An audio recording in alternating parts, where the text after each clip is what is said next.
നമസ്കാരം. ടോക്ക് ടെയിലേക്ക് സ്വാഗതം. ഇന്ന് നമ്മുടെ വിഷയം മൈ ബോഡി മൈ റൂൾ. അതിനെക്കുറിച്ച് പറയാം.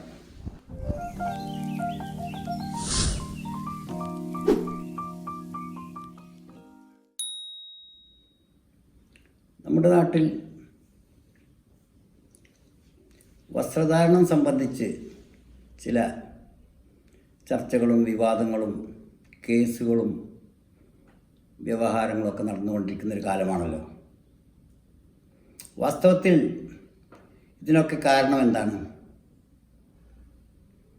എന്ന് ചെറിയൊരു അന്വേഷണമാണ് ഇതിലൂടെ നടത്താൻ ഉദ്ദേശിക്കുന്നത്. ഗ്ലോബലൈസേഷൻ്റെ കാലത്ത് ചില പല പുതിയ ആശയങ്ങളും ഉയർന്നു വന്നിട്ടുണ്ട്. പ്രധാനമായും ന്യൂജൻ വിഭാഗങ്ങളെ ഉദ്ദേശിച്ചാണ് അവയിൽ മിക്കതും. അതിൽ തെറ്റ് പറയാനാവില്ല. ഒരു പുരോഗമിച്ചുകൊണ്ടിരിക്കുന്ന ഒരു സംസ്കാരത്തിൽ പുതിയ ആശയങ്ങൾ വന്നുകൊണ്ടേയിരിക്കും. അവ സ്വാഗതം ചെയ്യപ്പെടേണ്ടവയുമാണ്.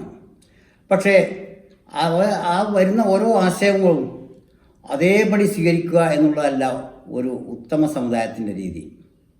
അതിൻ്റെ നെല്ലും പതിരും വേർതിരിച്ച് സമൂഹത്തിൻ്റെ നിലനിൽപ്പിനും പുരോഗതിക്കും ആവശ്യമായവ സ്വീകരിക്കുകയും സമൂഹത്തിൻ്റെ തകർച്ചയ്ക്കും നാശത്തിനും ഹേതുവായേക്കാവുന്ന കാര്യങ്ങളെ നല്ല രീതിയിൽ വർജിക്കുകയും ചെയ്യേണ്ടതുണ്ട്. ആ രീതിയിലാണ് നാം ഫെമിനിസം, LGBTQ+ മൂവ്മെൻറ്റ്സ്, മറ്റ് പുതുതായുണ്ടായ മനുഷ്യാവകാശ അഭിപ്രായങ്ങൾ ഇവയൊക്കെ കാണേണ്ടത്. ഇപ്പോൾ നമ്മുടെ മുമ്പിലുള്ള പ്രശ്നം വസ്ത്രദാനത്തെക്കുറിച്ചുള്ളൊരു തർക്കമാണ്. വസ്ത്രദാനത്തിൻ്റെ കാര്യം നമുക്ക് ആദ്യം എടുക്കാം. മനുഷ്യൻ വസ്ത്രം ധരിക്കാൻ തുടങ്ങിയതിന് 1,70,000 വർഷത്തോളം പഴക്കമുണ്ടെന്ന് ഒരു പഠനമുണ്ട്. 40,000 വർഷങ്ങൾക്ക് മുമ്പ് മനുഷ്യൻ നെയ്ത്തു ജോലിയിലും വസ്ത്രധാരണത്തിലും ഏർപ്പെട്ടിരുന്നു എന്നതിന് ചില ഗുഹാചിത്രങ്ങളും പുരാതന രേഖകളും പുരാവസ്തു ഗവേഷകർ കണ്ടെത്തിയിട്ടുള്ളതായി അറിയാൻ കഴിയുന്നുണ്ട്. ഈ പശ്ചാത്തലത്തിൽ ആദിമ മനുഷ്യൻ വസ്ത്രം ധരിച്ചിരുന്നു എന്നതിന് തർക്കമൊന്നുമില്ല. പക്ഷേ ആദിമകാലത്ത് മനുഷ്യൻ വസ്ത്രം ധരിച്ചതിൻ്റെ ആവശ്യകതയും ആധുനിക കാലത്തെ മനുഷ്യൻ്റെ വസ്ത്രധാരണവും തമ്മിൽ വ്യക്തമായ വ്യത്യാസങ്ങളുണ്ടെന്ന് കാണാം. ആദിമ മനുഷ്യൻ വസ്ത്രത്തെ ആശ്രയിച്ചത് പ്രകൃതിയുടെ അവസ്ഥകളിൽ നിന്ന് രക്ഷപ്രാപിക്കാനാണ്. ചൂടിൽ നിന്നും തണുപ്പിൽ നിന്നും പ്രാണികളിൽ നിന്നും തൻ്റെ ചർമ്മത്തെ രക്ഷിക്കാനും മറ്റുമായിട്ടാണ് വസ്ത്രം ധരിച്ചതെങ്കിൽ മനുഷ്യൻ അവൻ്റെ ലജ്ജാശീലത്തെ തിരിച്ചറിഞ്ഞത് മുതൽ ലജ്ജയെ നാണം മറക്കാൻ കൂടി വസ്ത്രത്തിൻ്റെ ഉപയോഗം വന്നു ചേർന്നു. അങ്ങനെയാണ് വസ്ത്രം നാണം മറക്കാനുള്ള ഒരു ഉപാധി കൂടിയായി മാറി. തീർന്നില്ല. മനുഷ്യ നാഗരികത പുരോഗമിക്കും തോറും വസ്ത്രത്തിൻ്റെ രൂപഭാവങ്ങളിൽ വന്ന മാറ്റം പോലെ തന്നെ ഉദ്ദേശിച്ച ലക്ഷ്യങ്ങളിലും മാറ്റമുണ്ടായിട്ടുണ്ട്. അങ്ങനെയാണ് വേഷങ്ങൾ പലപ്പോഴും നമ്മുടെ പ്രൗഢിയെ കാണിക്കാനും മാന്യതയെ പ്രകടിപ്പിക്കാനുമായി മാറുകയുണ്ടായി. അപ്പോഴൊക്കെയും അത് നമ്മളുടെ മോഡസ്റ്റിയെ സംരക്ഷിക്കുന്ന തരത്തിലുമായിരുന്നു എന്ന് കാണാം. എന്നും സമൂഹത്തിലെ ഓരോരുത്തർക്കും പ്രത്യേകമായ എഴുതപ്പെട്ട നിയമങ്ങളൊന്നുമില്ലെങ്കിലും നിശ്ചിത വേളകളിൽ നിശ്ചിത വസ്ത്രം എന്നൊരു ഒരു സമ്പ്രദായം നിലനിന്നു പോരുന്നുണ്ട്. നമ്മൾ പരിഷ്കൃതരെന്നും പുരോഗമിച്ചവരെന്നും കരുതുന്ന സമൂഹങ്ങളിൽ പോലും, പാശ്ചാത്യ സമൂഹങ്ങളിൽ പോലും വസ്ത്രത്തെക്കുറിച്ചുള്ള നിഷ്കർഷ അതീവ കാർക്കശ്യമുള്ളതാണ്. അവരുടെ ഓരോ ഒക്കേഷനിലും അവർക്ക് പ്രത്യേക വസ്ത്രങ്ങളാണ് എന്ന് കാണാം. ഒരാൾ തൻ്റെ ജോലിസ്ഥലത്തെ വസ്ത്രം കൊണ്ട് വിവാഹപ്പാട്ടിൽ പങ്കെടുക്കുകയില്ല. അതിന് വേറെ വസ്ത്രമാണ്. വിവാഹത്തിനെന്നല്ല, മരണത്തിൽ പോലും പ്രത്യേക വേഷവിധാനങ്ങളുണ്ട് പാശ്ചാത്യർക്ക്. അതിന് പുറമെയാണ് സ്വിമ്മിങ്ങിന് വേറെ ഡ്രസ്സ്, ജോഗിങ്ങിന് വേറെ ഡ്രസ്സ്, എക്സർസൈസ് ചെയ്യുമ്പോൾ വേറെ ഡ്രസ്സ്, ബീച്ചിൽ പോകുന്നതിന് വേറെ ഡ്രസ്സ്, ഒന്നുമല്ലാതെ കാഷ്വലായി വെറുതെ വീട്ടിലിരിക്കുമ്പോഴുള്ള ഡ്രസ്സ്, കിടപ്പറയിൽ ഒരു വേറെ ഡ്രസ്സ്, ഇങ്ങനെ വ്യത്യസ്ത വസ്ത്രങ്ങളുടെ ഒരു രീതി തന്നെ അവർക്കുണ്ട്. അതിലൊന്നും തന്നെ ഒരാളും ഒരു സ്വിമ്മിംഗ് വേഷത്തിൽ ഡൈനിങ് ഹാളിൽ പ്രവേശിക്കുകയില്ല. അത് കർശന നിയന്ത്രണങ്ങളാണ് അവർക്കുള്ളത്. അവിടെ ആരും അതിനെതിരെ മൈ ബോഡി മൈ റൂൾ എന്ന് പ്രതിഷേധിക്കാറുമില്ല. വളരെ വിനയാന്വിതരായി ആ വക സമൂഹത്തിൻ്റെ ആ വക ചിട്ടകളെ മാന്യമായി ശാന്തമായും അനുസരിച്ച് വരുന്നതായിട്ടാണ് കണ്ടുവരുന്നത്. അപ്പോൾ നമ്മുടെ നാട്ടിൽ ഈ അടുത്ത കാലത്ത് ഉയർന്നു വന്നിട്ടുള്ള ചില അവകാശവാദങ്ങൾ, എൻ്റെ ശരീരം എൻ്റേതാണ്, അതിലെന്ത് വസ്ത്രം ധരിക്കണമെന്നും അതോ ധരിക്കാതിരിക്കണമെന്നോ ഞാൻ തന്നെയാണ് തീരുമാനിക്കുക എന്നൊരു വാദം ഉയർന്നു വന്നിട്ടുണ്ട്. ഒരു കാര്യം ചോദിച്ചു കൊള്ളട്ടെ. നമ്മുടെ രാജ്യത്തിൻ്റെ 3 ഫോഴ്സുകളുണ്ട്: ആർമി, എയർഫോഴ്സ്, നേവി. ഇവർക്കൊക്കെ അവരുടേതായ വസ്ത്ര സംവിധാനങ്ങളുണ്ട്. അതൊന്നും മാറി ഉപയോഗിക്കാൻ സാധ്യമല്ല. അപ്പോൾ അവിടെ നമ്മുടെ വസ്ത്ര സ്വാതന്ത്ര്യം നഷ്ടപ്പെടുന്നു, തീർന്നില്ല. ചില കോളേജുകൾ വസ്ത്ര യൂണിഫോം രീതിയുണ്ട്, സ്കൂളുകളിൽ നിർബന്ധമായിട്ടുമുണ്ട്. അവിടെയും നമ്മുടെ സ്വാതന്ത്ര്യം നടപ്പിലാവില്ല.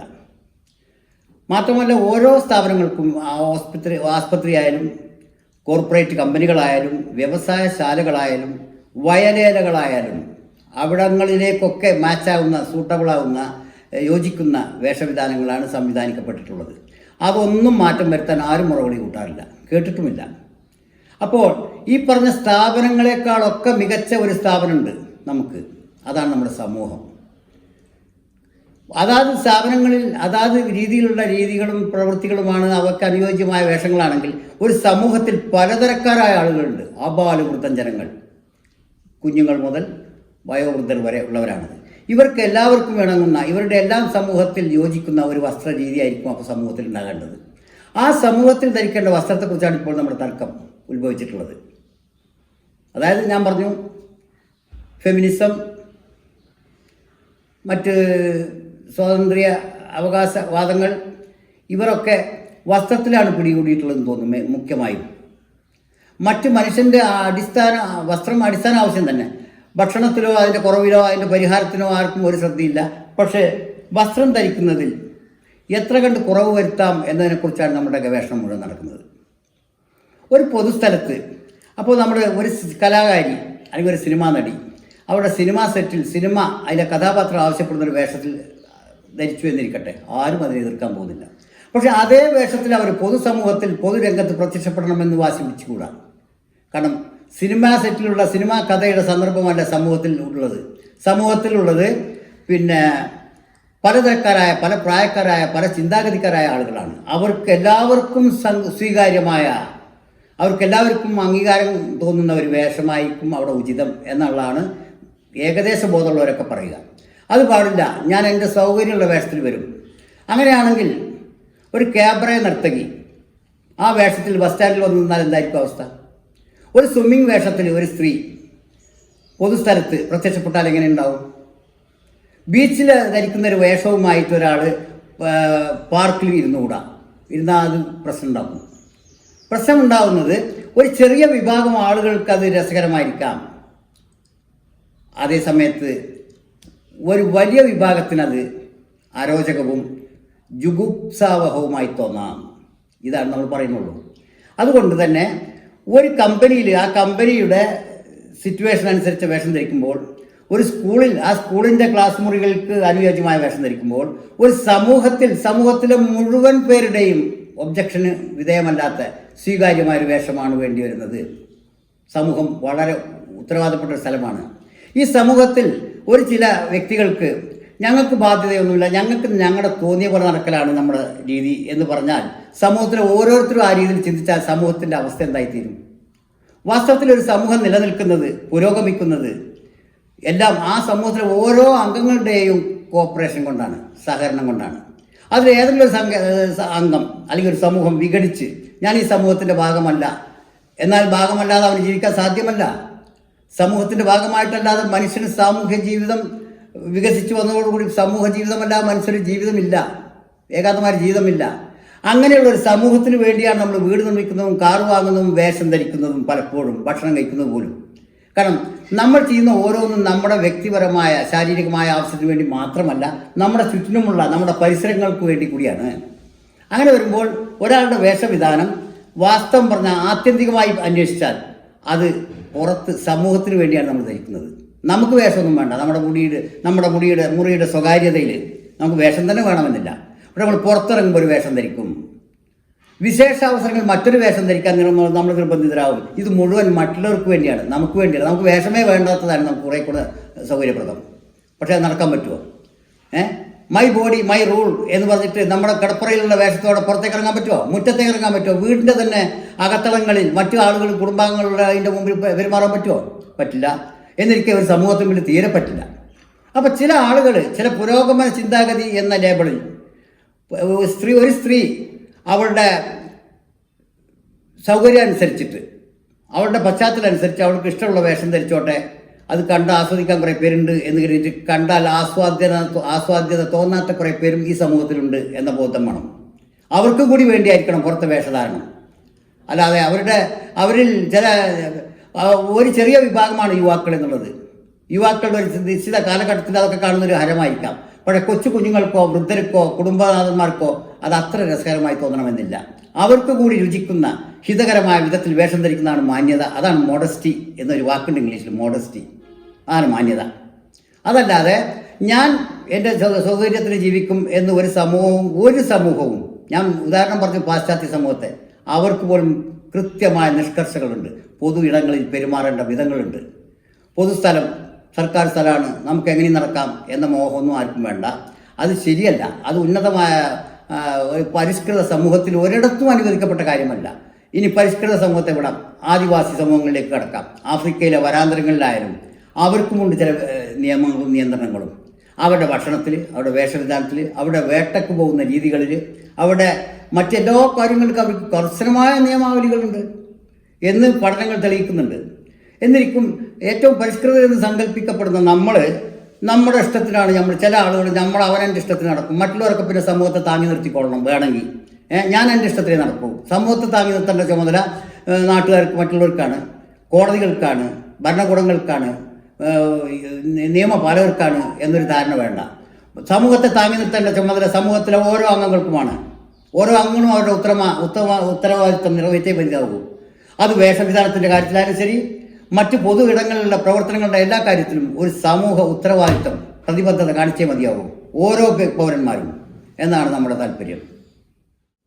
നമ്മുടെ വസ്ത്രധാരണ രീതികൾ പലതും പരമ്പരാഗതമായി രൂപപ്പെട്ടു വന്നതാണ്. അവയിൽ മതങ്ങൾക്കും വിശ്വാസങ്ങൾക്കും ആചാരങ്ങൾക്കും അനുഷ്ഠാനങ്ങൾക്ക് വരെ, പാരമ്പര്യങ്ങൾക്ക്, സാമൂഹ്യ ചിട്ടകൾക്ക്, സംസ്കാരത്തിന്, നാഗരികതയ്ക്ക് ഇതിനൊക്കെ പങ്കുണ്ട്. അങ്ങനെ ഒരുപാട് ഘടകങ്ങളിലൂടെ ഉരുത്തിരിഞ്ഞു വന്ന ഒരു വസ്ത്ര സംസ്കാരത്തെ പുതുതായി വന്ന ഒരു ഫെമിനിസം കൊണ്ടോ, ഒരു മൈ ബോഡി മൈ റൂൾ എന്ന തത്വം കൊണ്ടോ, ഒരു LGBTQ+ മൂവ്മെൻറ്റ് കൊണ്ടോ മാറ്റിപ്പണിയുക എന്നുള്ളത് അത്ര പ്രായോഗികമായി തോന്നുന്നില്ല. ഒറ്റപ്പെട്ട സംഭവങ്ങൾ അങ്ങനെ പ്രായോഗികവൽക്കരിക്കാനുള്ള ശ്രമങ്ങളുടെ ഭാഗമായിട്ടാണ് ഇന്നുണ്ടായിട്ടുള്ള തർക്കങ്ങളും കോടതി കയറലിൽ വരെ എത്തിയിട്ടുള്ളത്. അത് ഒരു നല്ല പ്രവണതയായി തോന്നുന്നില്ല ഒരു ഉത്തമ സമുദായത്തിന്. അപ്പോൾ നമ്മുടെ പരമ്പരാഗതമായി നമുക്ക് ലഭിച്ചിട്ടുള്ള നൂറ്റാണ്ടുകളിലൂടെ, സഹസ്രാബ്ദങ്ങളിലൂടെ, ഞാൻ പറഞ്ഞില്ലേ 1,70,000 വർഷത്തോളം പഴക്കമുള്ള വസ്ത്രധാരണ സമ്പ്രദായത്തിൻ്റെ പരിസമാപ്തിയിലെത്തി നിൽക്കുന്ന ഒരു ജനതയാണ് നമ്മൾ. ഇത് മിനിയാന്ന് വന്ന ഒരൊറ്റ ഗ്ലോബലൈസേഷൻ കാരണം മാറ്റിപ്പണിയുക, ആ സങ്കല്പങ്ങളെ മുഴുവനായി ഉടച്ചു വാർക്കുക എന്നുള്ളത് അത്ര പ്രായോഗികമാണെന്ന് എനിക്ക് തോന്നുന്നില്ല. അഥവാ അതിന് ശ്രമിക്കുമ്പോഴുണ്ടാകുന്ന സ്വരച്ചേർച്ചയില്ലായ്മകളാണ് ഇപ്പോൾ നമ്മൾ കണ്ടുകൊണ്ടിരിക്കുന്നത്. അനാവശ്യമായ വിവാദങ്ങൾക്ക് ഇത് വഴിവെക്കുന്നു, അനാവശ്യമായ സംഘർഷങ്ങൾക്കും ഖജനാവിന് ഭാരിച്ച ചെലവുകൾക്കും ഇത് വഴിയൊരുക്കുന്നുണ്ട് എന്ന് നമ്മൾ കണ്ടേന്നേയുള്ളൂ. ഒരു വ്യക്തിയുടെ സ്വാർത്ഥ താല്പര്യത്തിന് വേണ്ടി, അതിൻ്റെ പേരിൽ അവർ നേരിടുന്ന പ്രശ്നങ്ങൾക്ക് വേണ്ടി ദൂർത്തടിക്കാനുള്ള ഖജനാവിലെ പണം അത് വികസന പ്രവർത്തനങ്ങൾക്കും മറ്റ് ഇൻഫ്രാസ്ട്രക്ചർ വികസനങ്ങൾക്കും വേണ്ടി ഉപയോഗിക്കാനുള്ളതാണ്. വ്യക്തികളുടെ ദുർവാശികൾക്ക് പരിഹാരം കാണാനോ ദുർവാസികൾ ശമിപ്പിക്കാനുള്ളതല്ല, പൊതു ഖജനാവിലെ ധനം ദൂർത്തടിക്കാനുള്ളതുമല്ല. ഇതാണ് നമ്മൾ പറഞ്ഞു വരുന്നത്.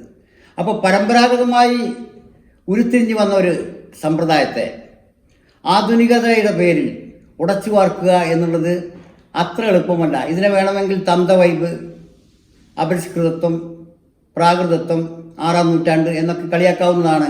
എങ്കിലും പറഞ്ഞുകൊള്ളട്ടെ, വസ്ത്രധാരണത്തിൻ്റെ കാര്യത്തിൽ വ്യക്തി താല്പര്യത്തെക്കാൾ സാമൂഹ്യ പ്രതിബദ്ധതയാണ് മുന്നിട്ട് നിൽക്കേണ്ടത് എന്നാണ് ഞാൻ ഇതിൽ ഊന്നി പറയാൻ ഉദ്ദേശിക്കുന്നത്. അതുകൊണ്ട് ഇനിമേലിൽ ചർച്ചകളും വിവാദങ്ങളും ആരോഗ്യകരമായ രീതിയിൽ ഏതിനെക്കുറിച്ചുമാകാം. പക്ഷേ പക്ഷം ചേർന്ന് 2 വിഭാഗമായി തർക്കിച്ച് ഒരു വിഭാഗം മറ്റു വിഭാഗത്തെ തോൽപ്പിക്കേണ്ട ഒരു വിഷയമല്ല നമ്മുടെ വസ്ത്രധാരണ പ്രശ്നം എന്ന് കാണേണ്ടിയിരിക്കുന്നു.